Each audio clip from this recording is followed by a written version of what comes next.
अभी अभी तो कोरोना जस्ट गया है, मंकी पॉक्स आ रहा था, आते आते बीच में कहीं रुका हुआ है।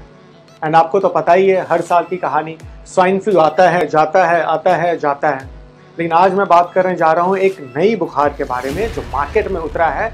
नाम है इसका टोमेटो फीवर, टोमेटो फ्लू, टमाटर बुखार। एंड जैसे ही मार्केट में टमाटर बुखार उतरा है वैसे ही आप देखो टमाटर का भाव कितना गिर गया है, आधे से कम में बिक रहा है टमाटर। यहाँ पे लोगों से पूछो तो वो बोलते हैं कि टमाटर का भाव इसलिए गिरा है क्योंकि टमाटर खाने से फैल रहा है टोमेटो फ्लू। आप देखो हर सोशल मीडिया में एक ही स्लोगन वायरल हो रहा है, टमाटर खाओ बुखार बुलाओ। तो आज मैं इस वीडियो में आपको यही क्लियर करने जा रहा हूं कि आखिर ये टमाटर बुखार क्या है, कितने टमाटर खाने से आपको ये बुखार हो सकता है। क्या टमाटर को छील कर खाएं, क्या टमाटर को पकाकर खाएं, क्या टमाटर को काट कर खाएं, किस तरीके से टमाटर खाएंगे ताकि टोमेटो फ्लू आपको एंड आपके बच्चों को ना हो। करेक्ट जानकारी के लिए बने रहे हमारे साथ एंड देखें इस वीडियो को पूरा। मैंने इसमें A to Z बताया है अबाउट टोमेटो फ्लू। जितनी भी कॉन्सेप्शन, जितनी भी मिसकॉन्सेप्शंस हैं, सारी चीज़ों को मैंने यहाँ पे कोशिश किया है क्लियर करने का। तो टॉपिक स्टार्ट करते हैं टोमेटो फ्लू। पर टॉपिक स्टार्ट करने से पहले मैं आप लोगों को एक बात फिर से बोल दूं, अगर ये वीडियो आपको पसंद आएगा तभी आप इसको लाइक करना। अगर आपको लगता है कि हाँ आपके शेयर करने से जनरल पॉपुलेशन में अवेयरनेस बढ़ेगी तभी आप इसको शेयर करना, वरना शेयर करने की ज़रूरत नहीं है। एंड रहेगी सब्सक्रिप्शन की बातें, अगर आपने सब्सक्राइब कर लिया है वेल एंड गुड, आपका धन्यवाद करता हूँ मैं। अगर आपने सब्सक्राइब नहीं किया है अभी कर लें, कोई बात नहीं है।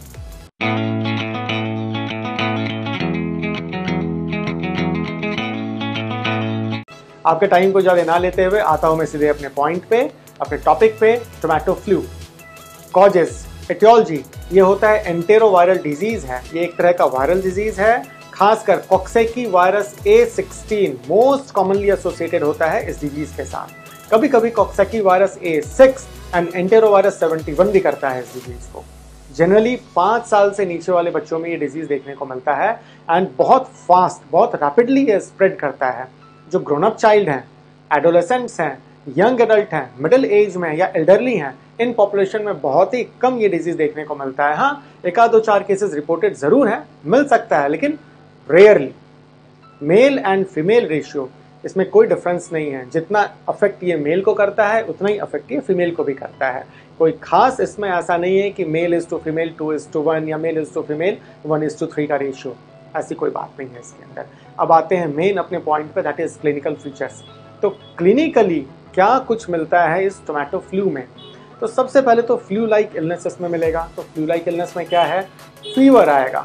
फीवर माइल्ड ग्रेड हो सकता है, मॉडरेट हो सकता है एंड सीवियर भी हो सकता है।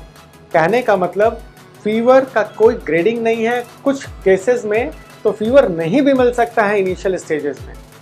फीवर एसोसिएटेड होता है चिल्स के साथ, ठंड लग सकती है पेशेंट को, हेडेक रहता है, इसमें बैक एक रहता है, शोल्डर पेन हो सकता है, लेग पेन हो सकता है, पेट में दर्द रहता है, वॉमिटिंग की टेंडेंसी रहती है, नोजिया सा लगा रहता है ऐसे कंडीशन में। जनरलाइज्ड सुस्ती हो जाती है, वीकनेस हो जाता है एंड एक मस्कुलर वीकनेस, मस्कुलर पेन सा रहता है बॉडी में।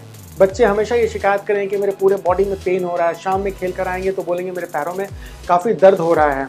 जब ये first phase flu like illness चलता होता है तभी कुछ बच्चों में मुंह के अंदर छाले डेवलप कर जाते हैं, छोटे छोटे छोटे पिन पॉइंट से लेके थोड़े बड़े भी एंड मल्टीपल हो सकते हैं एंड काफ़ी पेनफुल होता है। तो ऐसे कंडीशन में तो खाने की इच्छा नहीं करती है और अगर खाने की कोशिश भी करेंगे बच्चे तो बोलेंगे हमें बहुत दर्द हो रहा है, क्योंकि गले में बहुत चुभन सी भी इसमें मची रहती है।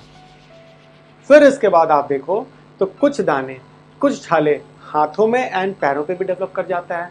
ये छाले भी मैक्यूल से लेके पैप्यूल से लेके नोड्यूल से लेके ब्लिस्टर से लेके पिस्चूल तक हो सकता है। मतलब वैरायटीज ऑफ दाने हो सकते हैं बॉडी पे। ऐसा नहीं है कि केवल और केवल ब्लिस्टर्स ही मिलेगा, नहीं, पानी भरे हुए भी मिलते हैं एंड ना पानी भरे हुए भी इसमें मिलते हैं।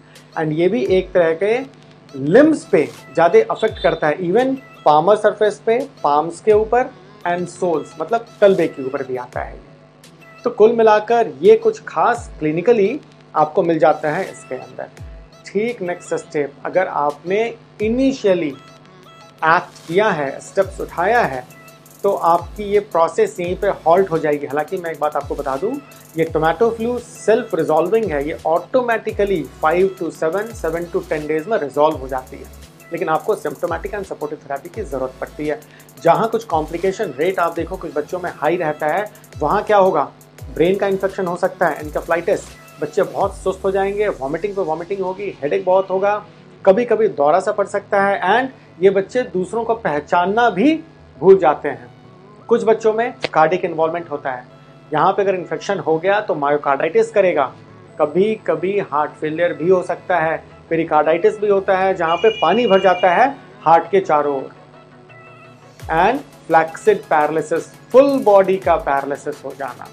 तो ये कुछ खास कॉम्प्लिकेशंस भी होता है इसमें। डायग्नोसिस वाइज, डायग्नोसिस तो हमें इसे क्लिनिकली बनाना है, जो मैंने अभी आपको सिम्टम्स बताया है, फीचर्स बताया है, यही डायग्नोस्टिक क्राइटेरिया है। लेकिन अगर आपको कुछ सैम्पलिंग करने की ज़रूरत पड़ती है तो आप थ्रोट स्वैब भेज सकते हो, आपके जो दाने निकले हैं उसमें से फ्लूइड कलेक्ट करके आप भेज सकते हो, या स्टूल सैंपल आप भेज सकते हो इस वायरस के एक्सट्रैक्शन के लिए। अब आते हैं अपने सबसे मजेदार टॉपिक पे, टोमेटो पे। तो बात करेंगे यहाँ पे हम लोग ट्रांसमिशन की, कि आखिर ये कैसे स्प्रेड होता है, कितना टोमेटो खाओगे तो ये स्प्रेड हो जाएगा। तो नाम इसका है टोमेटो फीवर। टोमेटो क्यों बोलते हैं? टोमेटो स्प्रेड के लिए नहीं बोलते हैं, टोमेटो इसलिए बोलते हैं क्योंकि मैंने अभी जो आपको बताया, हाथ एंड पैरों में जो छाले हो रहे हैं, जो दाने हो रहे हैं, वो रिजेंबल करता है एक टमाटर को। ठीक टमाटर की तरह वो रेड रेड कलर का होगा, उठा हुआ सा होगा, एंड थोड़े पानी से भी पिलपिले से हो सकते हैं वो। इसलिए इसको टमाटर बुखार बोलते हैं, ना कि इसलिए कि ये टमाटर खाने से होता है। तो ये कैसे होता है? ये होता है अगर एक पेशेंट के आप कांटेक्ट में आ जाओ जिनको खांसी है, जुकाम है, तो इनके ड्रॉपलेट इन्फेक्शन से ये फैलता है। अगर आप उनके स्किन के डायरेक्ट कांटेक्ट में आ जाओगे तो जो दाने का जो फ्लूइड है ब्लिस्टर्स के अंदर, जो पानी भरा हुआ है, उसके कांटेक्ट से ये फैलता है। प्लस अगर पेशेंट का ड्रॉपलेट किसी सरफेस के ऊपर गिरा है या फ्लूइड सरफेस के ऊपर गिरा है, उसको टच कर दे कोई नॉर्मल हेल्दी इंडिविजुअल, तो उनको फैल सकता है। ट्रीटमेंट के लिए कोई खास आज तक एंटीवायरल मेडिसिन बनी नहीं है इसके अगेंस्ट कि हमने कोई एंटीवायरल मेडिसिन दे दिया एंड बच्चे ठीक हो गए। आपको जो सपोर्टिव एंड सिम्प्टोमेटिक थेरेपी पे ही रखना है। फीवर है तो फीवर की मेडिसिन दीजिए, हेडेक है तो हेडेक को कम कीजिए, तो वॉमिटिंग बहुत हो रही है, पेट में दर्द हो रहा है, तो इसके लिए आप सिम्प्टोमेटिक थेरेपी दे सकते हैं। हाँ, कभी कभी अगर बच्चा बहुत डिहाइड्रेशन में चला गया है तो आपको सपोर्ट भी करना हो सकता है, ड्रिप, सलाइन, फ्लूइड भी लगानी पड़ सकती है। वैक्सीनेशन, लोगों का बार बार ये पूछना कि आखिर कौन सा वैक्सीन इसके अगेंस्ट अवेलेबल है। भाई चिकन पॉक्स के अगेंस्ट है अवेलेबल, मिजल्स के अगेंस्ट अवेलेबल है, मम्स के अगेंस्ट अवेलेबल है, स्मॉल पॉक्स को तो दुनिया से ही उठा दिया गया वैक्सीन की वजह से। तो क्या इसके अगेंस्ट कोई वैक्सीन अवेलेबल है या नहीं है? तो टिल डेट टोमेटो फ्लू के अगेंस्ट कोई वैक्सीन अवेलेबल नहीं है। तो अगर कोई क्लेम भी करता है कि आप हमारे से वैक्सीन लगवा लो, आपको टोमेटो फ्लू नहीं होगा, ये बात बिल्कुल गलत है। आज तक कोई वैक्सीन इसके अगेंस्ट नहीं बनी है। जाते जाते एक बात आपको बता दूं, tomato flu is same as HFM disease, that is hand foot mouth disease. Actually कुछ लोगों को मिसकॉन्सेप्शन हो गया है कि क्या ये HFM डिजीज है, क्या ये टोमेटो डिजीज है। तो जो HFM डिजीज होता है इसी को कहते हैं टोमेटो फ्लू, क्योंकि इसके जो दाने हैं हाथ पैर में, ये एक टमाटर को रिजेंबल करता है। तो उम्मीद करता हूँ इस वीडियो के बाद आपकी हर एक कंफ्यूजन दूर हो गई होगी कि कितना टमाटर खाने से टोमेटो फ्लू होगा एंड कौन से टमाटर को खाने से टोमेटो फ्लू होगा। मिलते हैं फिर कुछ ताज़ा अपडेट्स के साथ अपने नेक्स्ट वीडियो में। Till then, bye bye.